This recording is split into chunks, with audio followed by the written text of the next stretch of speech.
अस्सलाम वालेकुम जी, welcome to my YouTube channel. मैं आप लोगों का दोस्त आपका होस्ट बहराम खान न्याजी। तो जी दोस्तों, आज की एक नई वीडियो के साथ मुल्तान से आप लोगों की खिदमत में हाजिर हूँ। मेरे साथ इस वक्त मौजूद हैं सलीम सरवर साहब, जो कि मुल्तान के माशाल्लाह बहुत अच्छे फैंसियर हैं, बहुत सीनियर पर्सन हैं। तो इनके साथ आज हम गपशप करेंगे मुख्तलिफ मौज़ूआत पे। तो वीडियो की तरफ चलने से पहले जिन दोस्तों भाइयों ने मेरे चैनल को अभी तक सब्सक्राइब नहीं किया, काइंडली वो मेरे चैनल को सब्सक्राइब करें, बेल आइकन को प्रेस करें ताकि मजीद अच्छी अच्छी इंफॉर्मेटिव वीडियोस जो हैं आप लोगों को देखने को मिले। चलते हैं जी वीडियो की तरफ। अस्सलाम वालेकुम जी। वालेकुम सलाम। कैसे हैं जी? ठीक है अल्हम्दुलिल्लाह sir, thank you so much, आज आपने हमें वक्त दिया। तो आज का जो हमारा टॉपिक है वो चंद एक जो है ना डिफरेंट बातों के ऊपर है। सबसे पहले तो आप हमें ये बताएं कि आपने इस हॉबी को कब स्टार्ट किया था? बहराम भाई, इस हॉबी में जो है ना वो मुझे तकरीबन 23-24 साल हो गए अच्छी लव बर्ड की हॉबी में। अच्छा। सबसे पहले तो बल्कि उससे भी मैं आपको एक चीज़ और भी कहना चाहूँगा कि बहराम खान भाई, आपने जो काम शुरू किया ना, ये सर आज से कुछ 23-24 साल पहले मैंने लव बर्ड हॉबी को जो है वो ज्वाइन किया था। आज तक ये काम मैंने नहीं किया सर, ये आप लोगों की मोहब्बत है। सर ये काम इस टाइम पे होना ज़्यादा ज़रूरी इस वजह से था कि सर जब सब लोग जो है एक प्रोपागेंडा कर रहे हैं कि लव बर्ड जो है वो डूब गया, पिट गया, ख़त्म हो गया, बिल्कुल। तो इस टाइम पे ये होना ज़रूरी इसी वजह से है कि इस तरह की वीडियोस, इस तरह के जितने भी हमारे सीनियर फैंसियर्स हैं जी। वो इस हॉबी में जो न्यू फैंसियर को जो है वो आइडियलाइज करते हैं, उन्हें कहते हैं कि यार उनके लिए आइडियल वो पर्सनैलिटी है। बिल्कुल। तो उनके लिए ये वीडियोस बनना ज़रूरी है ताकि न्यू फैंसियर्स हम लोगों को देख के ही सर इस फील्ड में आते हैं। बिल्कुल सही। और उसमें सर जो काम हमने नहीं किया ना वो सर आप कर रहे हैं, तो हम इसीलिए आपको अप्रिशिएट करते हैं। थैंक यू सो और मैं जितने भी मुल्तान फैंसियर, जितने लोग ये वीडियोस देख रहे हैं, सबको मैं कहूँगा कि ये लाजमी सर ये वीडियो बनवाया करें। पता चले, एक तो इससे आपकी दूसरे लोगों को अवेयरनेस मिलती है कि आप लोगों ने लगाया क्या हुआ है। बिल्कुल ऐसे। दूसरा सर इसके साथ साथ इंफॉर्मेटिव ये इस वजह से होगी कि हमारे पास हम चाहे जो मर्जी रख लें, डन फेलो रख लें, ब्राउन फेलो रख लें, पेल फेलो रख लें, कुछ भी रख लें, जब तक लोगों को बताएंगे नहीं कि हमारे पास है क्या, वो सेल नहीं हो सकता, चाहे आप जिस तरह मर्जी एडवर्टाइज कर लें। बिल्कुल, ये भी आपकी एडवर्टाइजिंग ही है, दूसरा प्रमोशन कर रहे हैं आप हॉबी को। तो सर इसलिए सबके लिए ये मेरा पैगाम है, जितने भी मेरे व्यूअर्स, जितने भी लोग देख रहे हैं, सबको मैं ये ओपनली कहना चाहूँगा कि ये लाजमी कोऑपरेट किया करें, वीडियो बनवाया करें। कैमरे की शाइनेस को छोड़ दें, इससे कुछ नहीं होता। गलत बोलेंगे, सही बोलेंगे, एटलीस्ट बोलें, बताएं चीज़ों का। जब तक आप मार्केटिंग नहीं करेंगे तब तक ये आपकी हॉबी भी नहीं चल सकेगी और ये काम भी नहीं हो सकेगा। जी, अभी पिछले दिनों में मैं फैसलाबाद गया था, उन्होंने भी ये गेट टुगेदर रखा हुआ था। तो उनका भी मेन पर्पस यही है कि ज़्यादा से ज़्यादा गैदरिंग हो, ज़्यादा से ज़्यादा इसकी मार्केट डेवलप हो, ज़्यादा से ज़्यादा फैंसियर इस हॉबी में आए, तो मार्केट इसकी तभी जो है वो बरकरार रहेगी। तो सलीम भाई, आपने माशाल्लाह बहुत पुराना ये शौक रखा है। तब कितने पेयर थे? फिर आपने, मैंने सुना था कि आपने बढ़ाए थे, फिर कम किए हैं, इसका बताएं थोड़ा सा। सर जी, मेरे पास ना ये स्टार्टिंग मैंने ग्रीन फिशर से किया था और कोई 23-24 साल पहले। सही। तो उस टाइम पे ग्रीन फिशर म्यूटेशन वगैरह इतनी नहीं होती थी। बिल्कुल। तो उससे सर मैंने स्टार्ट किया। तो आप समझ लें कि ग्रीन फिशर का रेट जो है वो हाई भी हुआ, लो भी हुआ। मैंने कोई 4 इसके अप्स एंड डाउन देखे हैं अब तक। उसके बाद 15 से प्रॉपर मैं म्यूटेशन में आ गया। मतलब ये है कि मैंने पेल फेलो, इसमें ऑफलाइंस और ये डाइल्यूट वगैरह, ये सारी म्यूटेशन से मैंने काम स्टार्ट कर दिया। तो 19 से ये है कि मैंने फिर इसको थोड़ा सा sale business point of view से मैं लेके चला।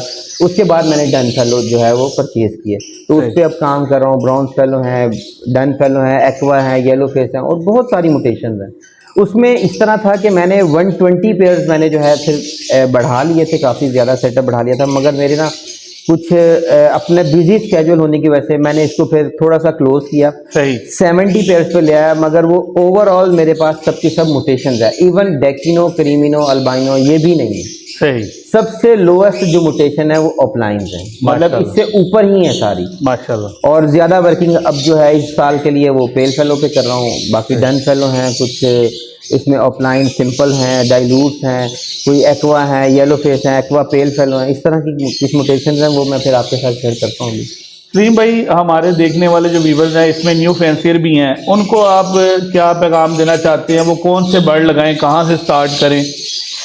देखें सर, मैं आपको बताता हूँ, पाकिस्तान है ये।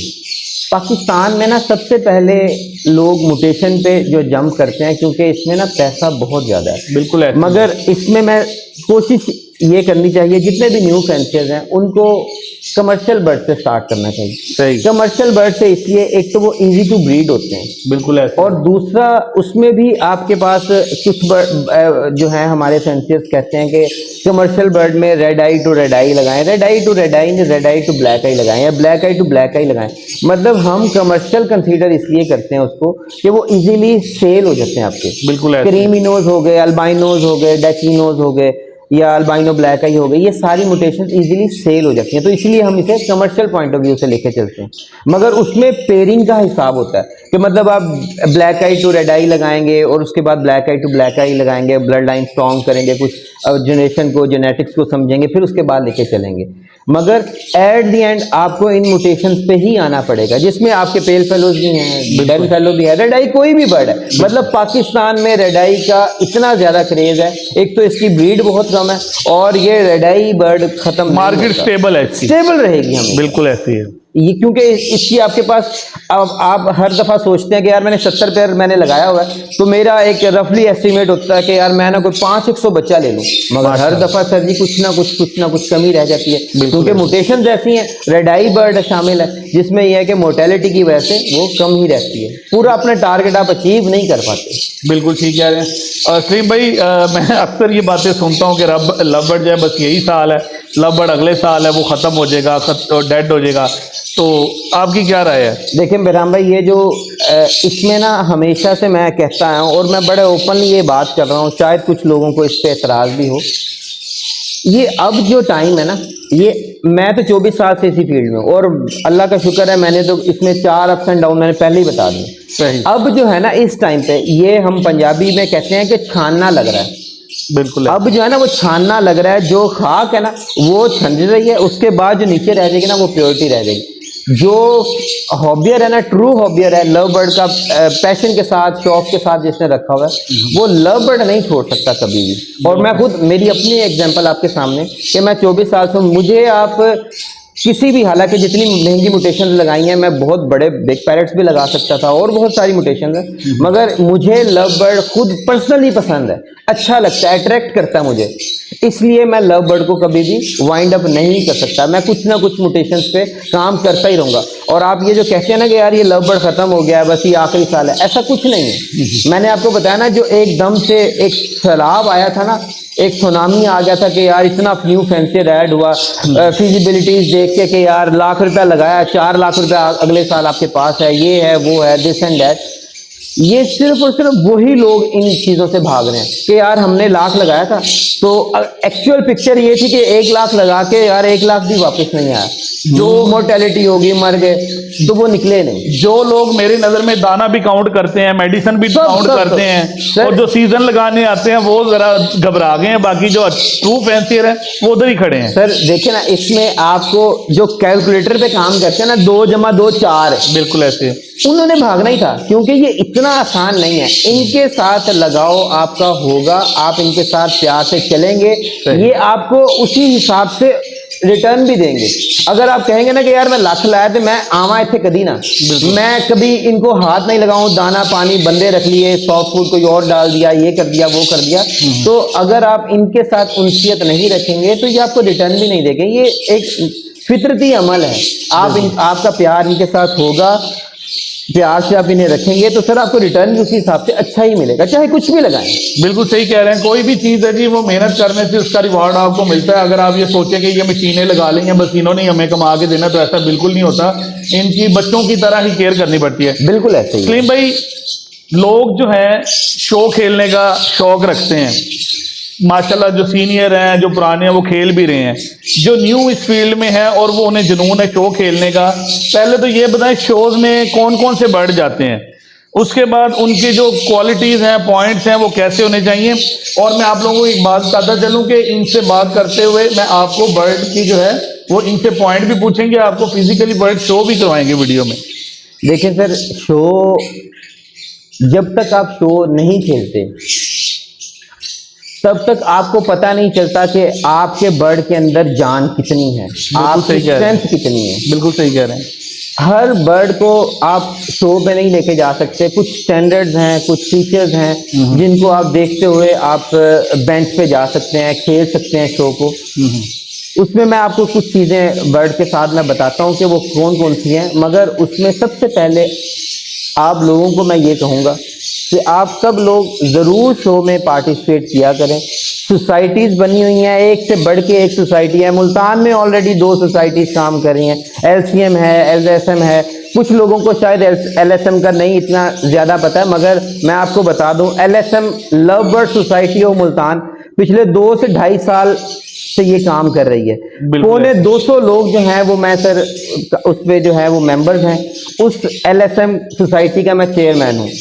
उसमें इस तरह है कि आप जब भी शोज हो, किसी भी सोसाइटी कोई भी करवाए, आपको जरूर शोज में जाना चाहिए। आपके बर्ड की स्ट्रेंथ का पता चलेगा। अच्छा, कुछ अगर आप हार जाएं या जीत जाएं ये अलग केस है, मगर आपको सीखने को बहुत मिलेगा, इसलिए जरूर पार्टिसिपेट किया करें। पॉइंट्स मैं आपको बता देता हूँ, वो उसी के हिसाब से आप जो है बर्ड अपना ट्रेन करें। ट्रेन करने के बाद जो है आप उसे शो में बोर्ड पे लेके जाएं, बिल्कुल लेके जाएं। तो जी सलीम भाई ये बताएं कि जो बर्ड अभी आप हमारे व्यूवर्स को दिखाने लगे हैं ये कौन सी म्यूटेशन है?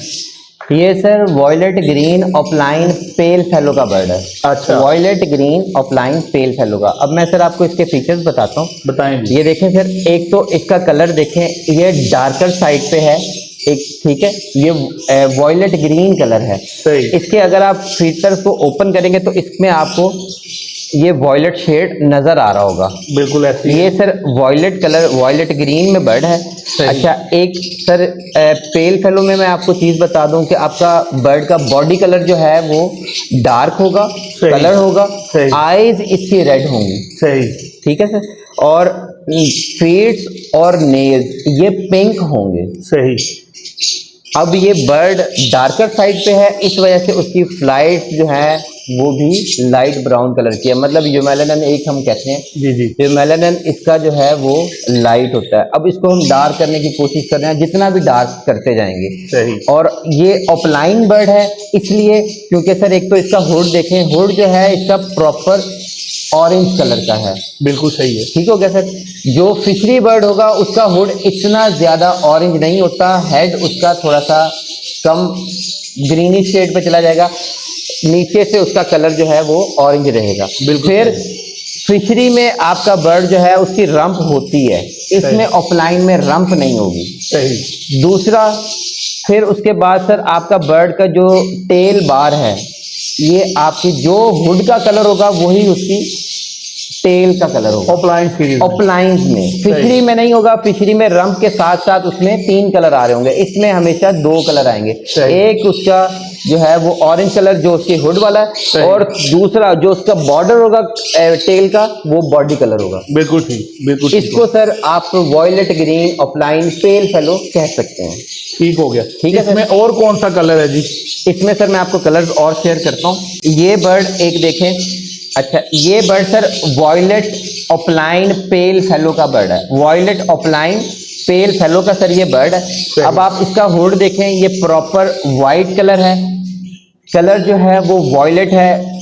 फिर उसमें उसी तरह ही ऑफलाइन का बर्ड है तो रंप नहीं है। फिर उसकी टेल बार आ जाती है। टेल बार में अगर आप देखें तो ये वाइट कलर जो है वो हुड वाला, बिल्कुल। टेल का जो बॉर्डर है वो वॉयलेट कलर। ये सर इसी तरह आईज रेड हैं, पिंक इसके फीट्स हैं, बॉडी का कलर जो है वो डार्क है। इसे वॉयलेट ऑफलाइन पेल फेलो कहते हैं। तीसरा बर्ड मैं आपको शो करता हूँ। मैं तो जी दोस्तों ये तीसरा कलर है पेल फेलो ऑफलाइन सीरीज में। सलीम भाई इसका बताएं जरा। सर ये पार ब्लू ऑफलाइन पेल फेलो का बर्ड है।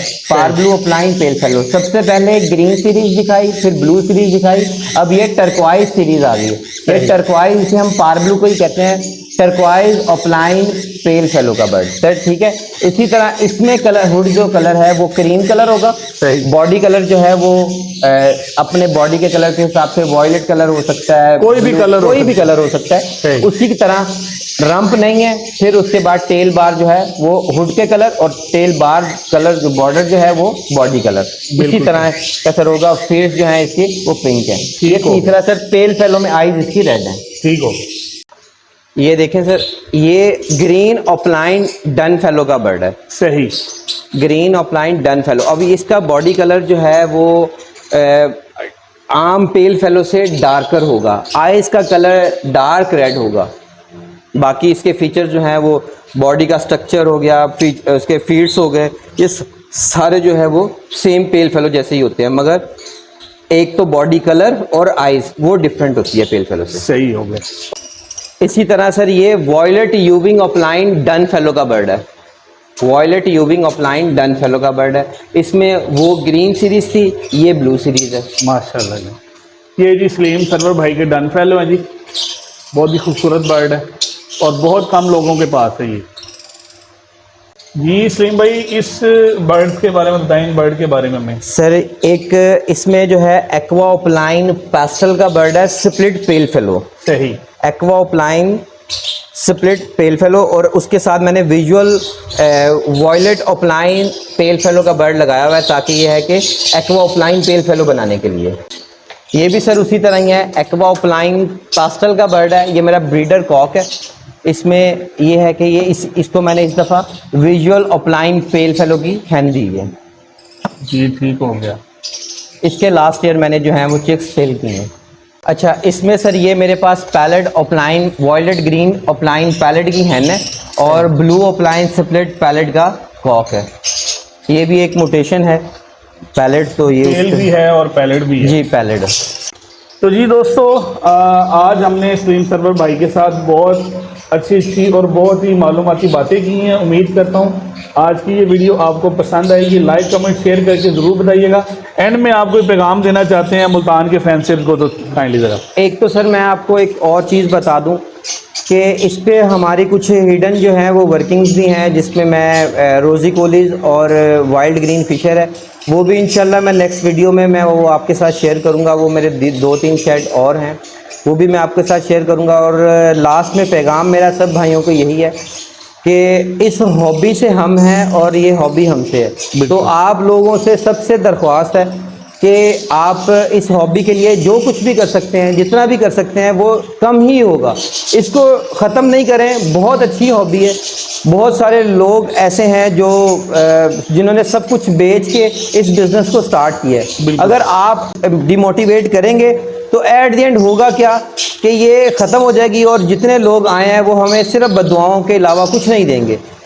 जैसे पिछली दफ़ा कुछ अर्सा पहले जो है बजरीगर ख़त्म नहीं हुआ था, मगर कुछ लोग जो हैं वो काम उस पर ज़रूर कर रहे थे, मगर किसी ने डीमोटिवेट नहीं किया।